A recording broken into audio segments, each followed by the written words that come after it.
bago ka nag-iisang photog, at hindi lang to para sa pagiging isang photog. Bago ka nag-iisang photog, bago ka nag-iisang lawyer, bago ka nag-iisang doktor, tao ka, magpakatao ka lagi.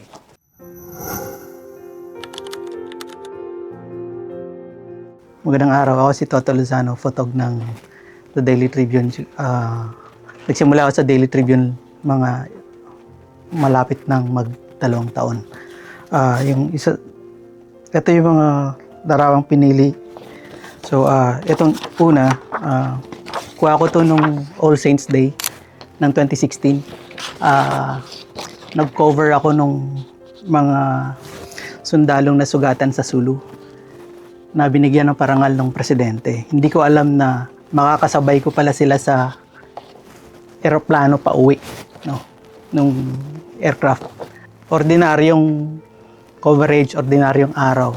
Pero bumaba kang maraming kaibigan na hanggang ngayon iti-treasure mo dahil alam mo na yung nangyayari sa buhay nila. Mula nung hindi pa sila sundalo, nagsundalo, nasugatan, bumalik sa serbisyo.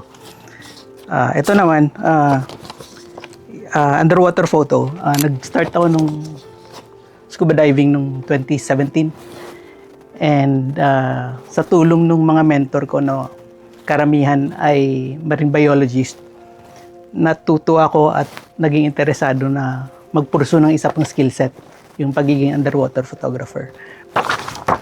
Unlike other underwater photographers na mahilig sa mga or macro photographers na mahilig sa mga cute na bagay tulad ng nudibranchs, mas pinili kong hanapin at ipurso yung merong direct na tawag nito, epekto yung ginagawa ng tao. So, nakita ko tong isang coconut octopus na nakatira sa isang plastic, no?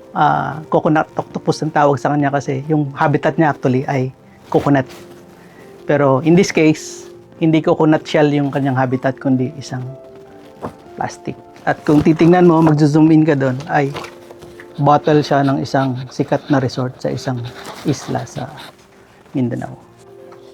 Ang lagi kong sinasabi, kulang yung pag-produce ng impactful na photo kung ginawa mo naman yun na nanggulang ka or may ginulangan ka or may inisahan ka para lang maging magaling ka.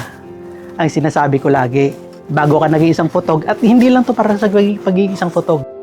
Bago ka nag-iisang photog, bago ka nag-iisang lawyer, bago ka nag-iisang doktor, tao ka, magpakatao ka lagi.